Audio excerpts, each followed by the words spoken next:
Cool. Okay, so our push starts tomorrow, and this is going to be some tips for phoning. And I think I messed up, as a leader here of the division, that I feel like we had a really lackluster phone jam yesterday. Yesterday was the all-day phone jam, and going into a push, it's super important to make sure we're ready to go. And those days leading up to the push are actually even more important than the push, right? The setup, the lead up, the getting the names and numbers, the phone jams. And so no matter how you're feeling right now, you are where you are, okay? So whether you had a sucky phone jam, you didn't phone, you had great results, just know like you're at where you're at. Can't change it. And so that's what's great about this job is a push helps teach you what you need to do for future. And it's about who you become during the push that matters more than the actual number you're shooting for. And of course, if there's a trip on the line, if there's rocks in the line and promotions, that's huge. But you have a choice and you have a chance to really make a name for yourself. So realize every push we have in Vector, you are interviewing. So right now we happen to be going into a push in winter break, and you are interviewing for a manager position. Realize that push shows who you are, your faults, your weaknesses, and things you need to work on, and your strengths really show and rise during a push. So know that a push creates discipline, it creates momentum, it challenges you. And so the push is so important to go all out in whatever all out is for you. And the push really starts weeks ahead. Okay. So based on your stats from yesterday, there's only 3 reasons why you had a lackluster phone jam. If you did, is either you didn't have the will, right? The will or the desire, you didn't have the knowledge, or you didn't have the prep work. Okay. I think with going into a push, having the opportunity to win trips and prizes and 1,000-hour paychecks, I feel like the desire should be there. We've talked about this push for a long time. And so I don't think that's a huge issue. If you think it is, sit down with your manager and go over that more. Also, it could be a lack of knowledge. I think you all know how to phone, right?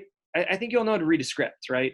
So I'm going to give you some tips on how to phone, but at the same time, I want to make sure that you have the knowledge, you know how to read, like you've been through training. Some of you were just through training class again with the new trainees. So the knowledge should be there. What I feel was maybe the mental prep work. So mentally preparing for it, writing down your goals, getting a names list, right? So all that. So I want to go through a few tips on how to phone and phone jam and how to prep for it, and then give you some reminders on the phone. So I think what I'll say is like if you had a sucky phone jam or you didn't make many phone calls, like that's your fault. Okay. The ball's in your court. Like I look back to my pushes, like I had hundreds of people written down, hundreds of people to call, tons of recommendations. I went all out. I got comfortable being uncomfortable, right? I asked everyone for their number. I asked for extra recommendations leading up to it. I came into phone jams with hundreds of people. I made hundreds of phone calls. It is unacceptable to hear that yesterday some people made 30 calls, right? Or 50 calls or 40 calls. You should be making hundreds of calls, right? Every phone jam leading up to a push, you need to have at least 200 people on a spreadsheet. Why? Because you can jam through those pretty quick. If you're actually phoning, if you actually care, you're actually working, okay, you should be making 25 to 30 calls an hour. Okay, 25 to 30 calls an hour. So that means you can get through your list in like 5 hours, 5 or 6 hours of 200 people. So you do that to kick off the phone jam. And then you go through and let's say you call 200 people and you get a hold of like 30, right? And then the next time you go through, you let that little break happen, do some other work to prep for the push. And then you do another phone jam at night. You go through those 170 again. And when you do that, you get a hold of everyone even more because they saw you called earlier and missed your call, or you know that they weren't available before. So then they pick up later. So Sundays are massive. Okay. Any days is great to phone, but yesterday was a great opportunity. If you missed it, oh, well, can't change it, but it is in this division. Okay. We live courageous, right? We work hard and we overcome some of the doubt and fear and laziness we feel. And you make 25 to 30 calls an hour. Champions keep track of their stats. All right. So another tip is keep track of your stats. I challenged some of you yesterday to say, hey, well, how many calls did you actually make? What actually happened? And it's very interesting what you feel and what actually happens. Okay. So meaning some of you, right, on the phone, I was like, well, how many calls or how many picked up? And you're like, oh, like 10. I'm like, no. How many exactly picked up? Because that is a sign, right? We can tell what's happening based on stats, not based on feelings. So this is great for you or coaching your reps in the future. Like you need to have exact stats. So what I mean by that is you need to know how many calls you made. So how many calls, how many picked up, and how many set. Those three. So how many calls you made, how many people picked up, and then how many set. So why that's important. For some people, flat out, you're just lazy and you only made 30 calls or 50 calls, or you didn't plan and you didn't actually come to the office to phone for a full day, right? You're not going to have a huge push if you phone for 2 hours. That's normal. That's what normal reps do. They come to the office a couple times a week to phone for a couple hours. So this is a push. This is not a regular week. And some of you only have a few weeks here, right, till you go back to school. And so it's really important to max this out. And, feeling at the end of this push to have 2 or 3 or 4 or $5,000 extra in your bank account, either way, you're going through the next 2 weeks of the push. It's just, are you going to feel great about yourself and accomplished and like you grew? Or are you going to feel like, just a regular push, made $1,000. Yeah, it's good, but I'm still the same. That is part of the interview, right? You're interviewing right now if you can handle adversity, if you can set up a big push, if you can overcome fear, because a lot of the skills it takes to have a big push related to becoming a great leader and a great manager. So knowing your stats is huge because you can actually see how many calls you made, right? So if you made lackluster calls, that's your fault. If not many people picked up, then we can work on that and how to get people to pick up. So how can you get people to pick up? You call them multiple times. You call them once, you call them twice. You call them once in the morning or afternoon, you call them once again in the evening. So you call them multiple times. The other way you can get a hold of people is texting, right? So you don't text set up a demo, you text to get a hold of them. Hey, is this Susie? That's it. Yeah, oh cool. This is Jason. I have a quick favor to ask. Do you have a quick second? Boom. So you get a hold of people because sometimes they don't answer your call if they are someone who is not recognizing your number. You can also leave voicemails, okay? Voicemails take a lot longer. If you want to and you've texted them a couple times, called them a few times, I would say leave a voicemail. It just takes a while. But the voicemail again, the text again is not to set up the demo. It's just to get them to call you, right? And it's all, hey, Mrs. Jones, this is Jason Heinrichs. I was over at your friend Kensington DeGroat's house, and she said you were super nice and would be willing to help me out with something really quick. Call me back when you get a chance. I'd really appreciate it. So that's it. And they're like, oh, cool. So by the time you get a hold of them, they're like, oh, crap, I'm supposed to call them back. Or they're like, oh, yeah, I recognize your voice. That's right. You left a voicemail last week. So you want to leave a voicemail or text, whatever you're most comfortable with, to get them on the phone. So if you had a lackluster amount of people pick up, one, were you phoning at the right time, right? In the middle of the day on a weekday, you're going to get a hold of less people, right? So if you make 10 calls on a Sunday, you should be getting a hold of 2 or 3 people every 10 calls, or in like a prime time phone time in the morning or at night or Saturday morning, right? So calling at the right time is really important too. But knowing that, all right, if you only set up one demo, but only 2 people picked up, well, that's different than having 10 people pick up, only setting up one demo. So you want to see how many people actually picked up, then how many you set up.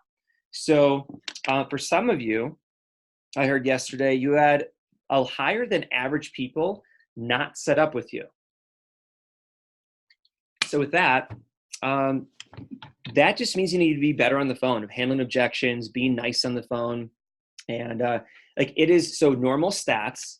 All right, so normal stats. If you're a manager or manager in training who's been around for a little while, you're not calling family members who are going to pick up your phone call and set it up right away. Normal stats are that for every 10 phone calls, you set up a demo, okay? So that normal is if you make your 25 to 30 calls in an hour, all right, you're going to have like 5 or 6 people pick up. Okay, 5 or 6 people pick up. There'll be 1 or 2 that say no thank you or call me back later, but you should be setting up at least 1 demo per 10 phone calls. Okay, so every hour you should be setting up a few appointments. Okay, so that's normal. If you didn't get those stats, you need to step up your game. You got to learn. Okay, and again, maybe you had a bad hour, right? Maybe you had a bad couple hours, but you can't have a bad all-day phone jam if you actually phone the whole way through. Okay, so does all that make sense so far? Okay, so know your stats.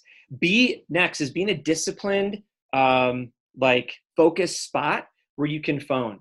Sometimes you're distracted and you're like at home chilling with cats all over you, or you're watching cartoons in the background, or you're in the office and like every phone call you make, you go and you talk to someone and tell them about the drama or what happened on the phone call. They don't care, okay? Just get on the phone. You should be phoning every few seconds. So what you want is the ear pod, earbuds, or even the wires are fine too. But that way your hands free and there's no distraction. I'd even say to be even less distracted, you have Spotify going on your phone.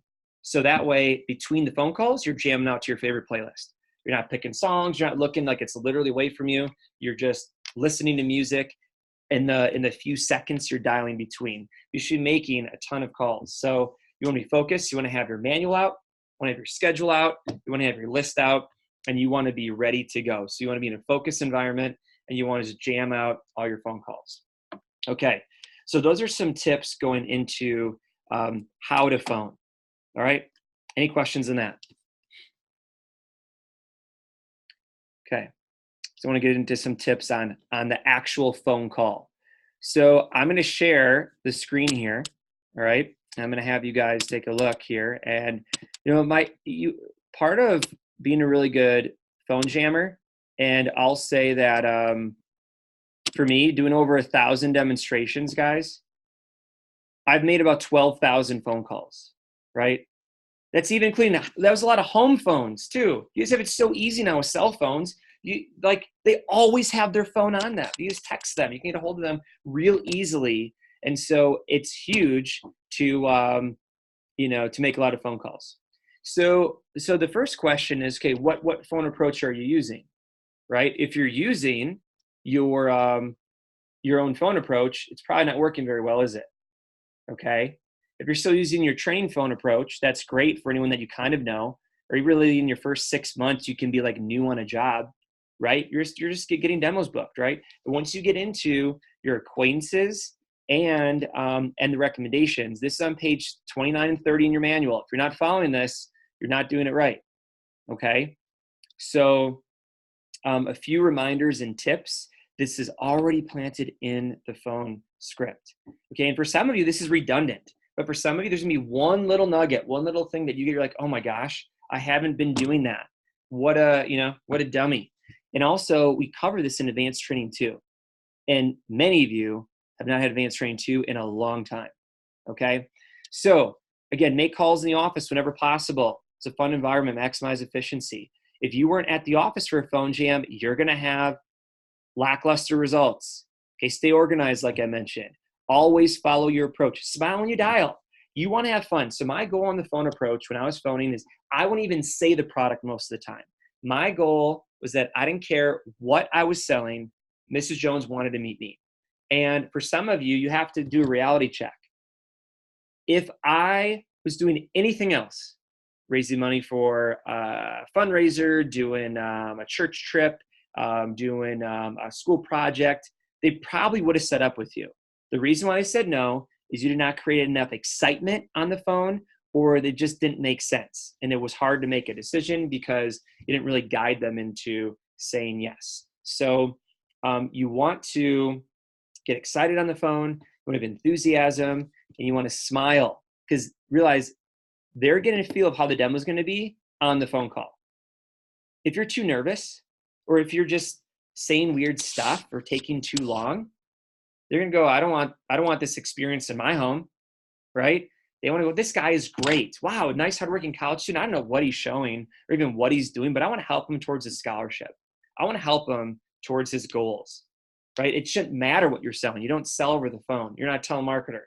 The job of the demo is to sell the product. The job of the phone call is just get the appointment. Okay. Create urgency. If you're not, right, some of you had a lot of callbacks, which means you weren't creating urgency. Miss Jones, I need 2 more demos to help me hit my goal. No matter how big your goal is, by the way, I would say 2 more. That's a big tip. 2 more, because even if you need 20 more demos, you need 2 more plus 2 more plus 2 more plus 2 more, and them helping you on your one of your 48 appointments for the push doesn't seem as important as 1 out of 2.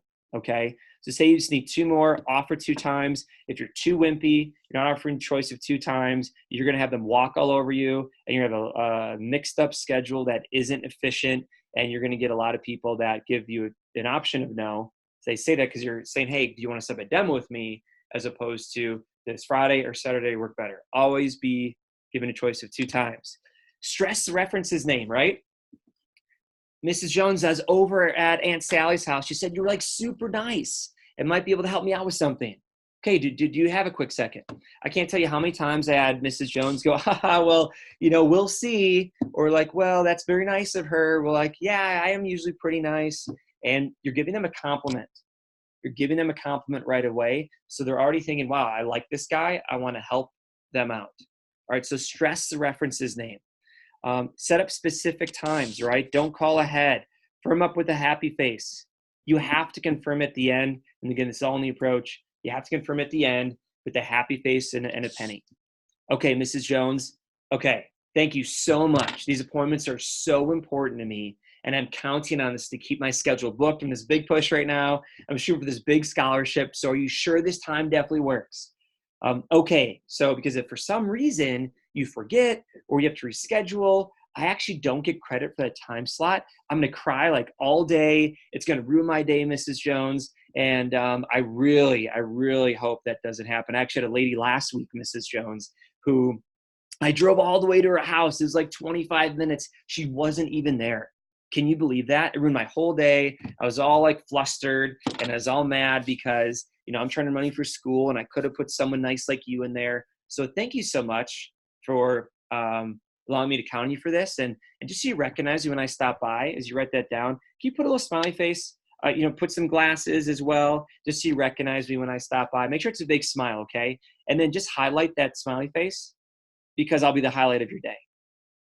Aha, Mrs. Jones. Yeah, it's going to be great. It's going to be a lot of fun. Oh, and also, I can do something so cool in the demo with a penny. You're gonna flip out. It's really cool. So make sure you have a penny. Actually, can you tape that penny to your fridge? I just want to make sure you're ready when I get there. So guys, if you end like that, they're so excited for you to come over. And the penny, let's say you don't set the demo right away. It's like 2 or 3 days ahead. Say it's like 4 days ahead. Every time they walk by the fridge, you're going, oh, Isaiah's coming over tomorrow. It's right. What's he do with that penny? Right? So they're excited. Try not to book appointments more than 3 days in advance. Okay? Every day that goes by, they're going to forget or things are going to come up. So try to book up the next few days. If you're booked with your 5 a days of Champions Way, 5 demos a day, well, then book into 4, 5, 6 days. They're adults. They have schedules.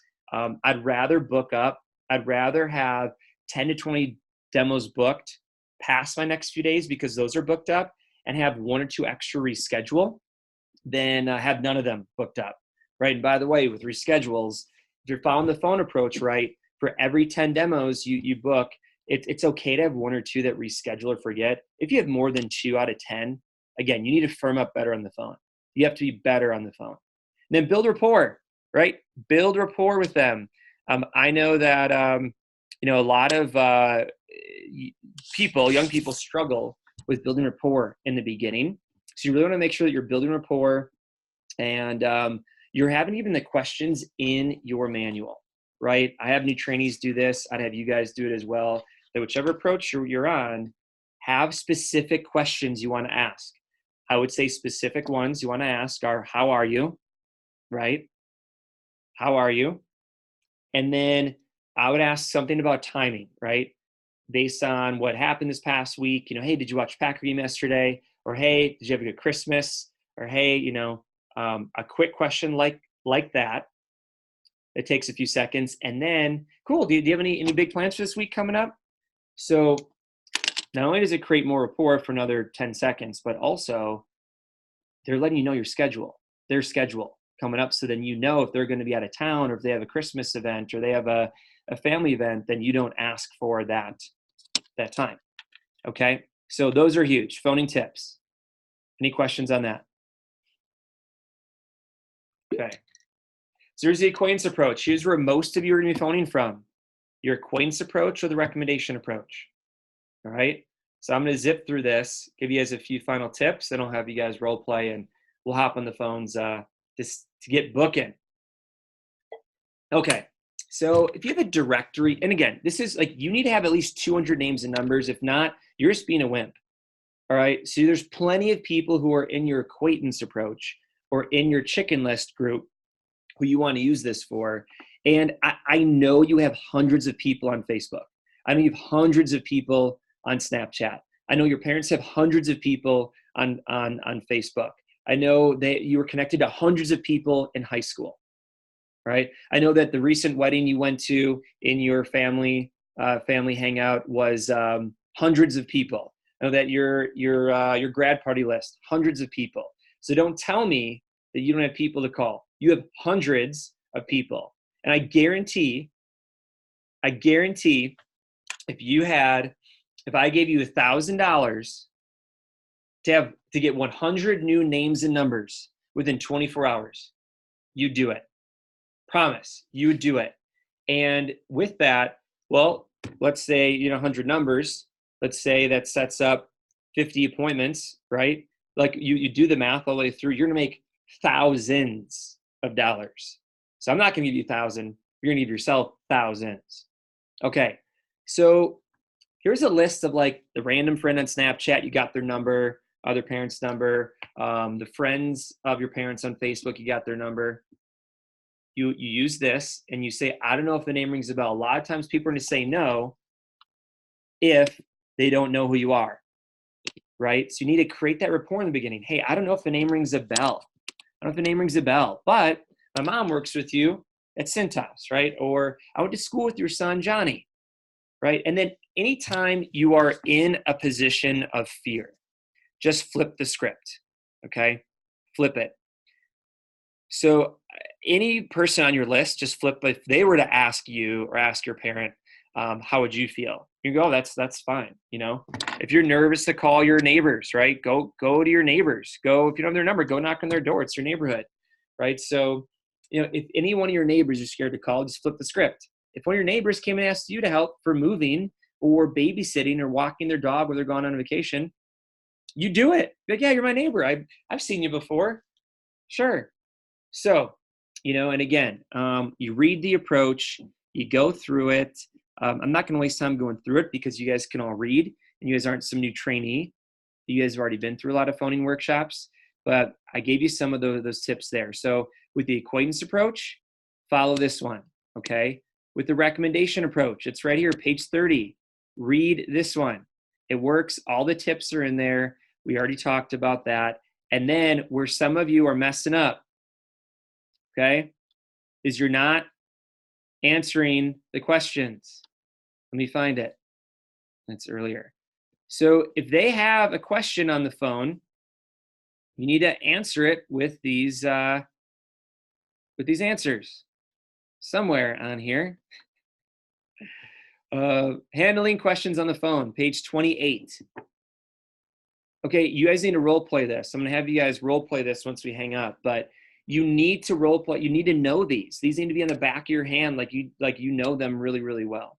And you guys are managers. You guys are our future branch and districts. As we build this amazing division, you guys need to know this, not only for yourself, but to teach others, right? How, like, you having a great push allows you to talk with confidence about teaching others how to have a big push, right? I've had 4 10K pushes, and I know I was not super talented. I just worked really hard.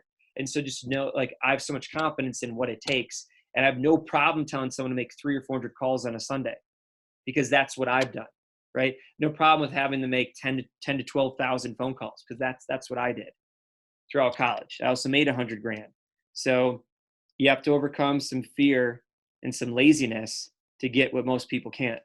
So handling questions on the phone, right? I already know that's easy. I'm busy. Call me. So some of you had, oh, I'm busy, or call me later. I was helping one of you yesterday with this. But if they say, hey, can you call me later, right? So I'm busy, or call me tomorrow. Oh, great, Mrs. Jones. Totally. That's totally fine. I'm sure you're really busy. When's the best time to get a hold of you? Oh, tomorrow too? Okay, cool. So you'll be available. You'll be at home at 2. Okay. Well, actually, oh my gosh, Mrs. Jones, you'd be the best. I actually have an opening at that time that I really need to fill. I really need to fill up. And how about I stop by real quick then? You'd really be helping me out if you could squeeze me in.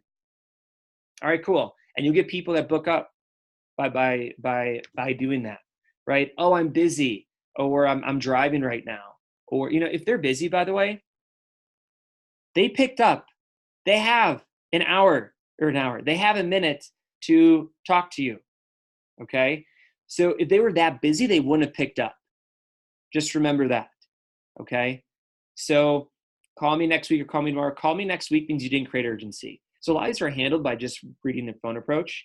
And yeah, so you need to handle that. You need to create a big want to help you right away.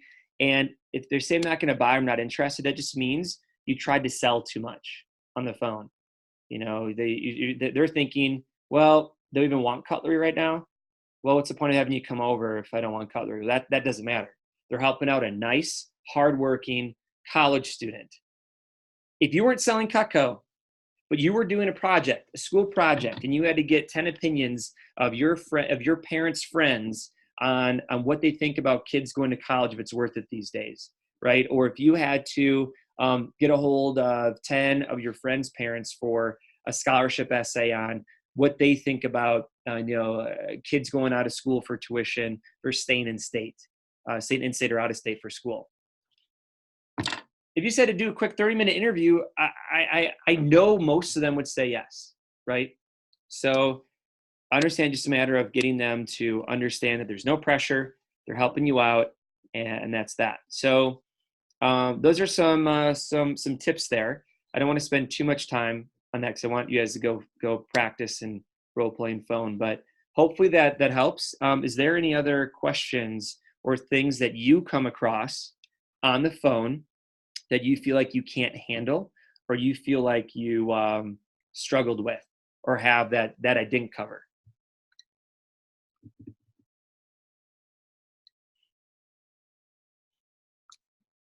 Okay. Going once. Going twice. Okay. All right. Well, to send you guys off here, like, I appreciate you. You are challenging yourself. You are growing. None of this is easy. Okay. If it were easy, everybody would be selling Cutco. But it takes a champion, it takes someone who's willing to get comfortable being uncomfortable. It takes waking up early, right? It takes going to bed early. It takes making phone calls in the morning while your friends are still sleeping. But realize you will be in such a better place. You'll be so much more prepared for your future by going big and challenging yourself during this push. So we're here to help you. Your managers are here to help you. We're here to challenge you. And what happened yesterday in the phone jam wasn't acceptable, and that's not us. But I know that's not who you're going to choose to be the rest of this push. So I appreciate you being on the call. I appreciate you challenging yourself. Let's go out there and live courageous and win this push. Talk to you guys later.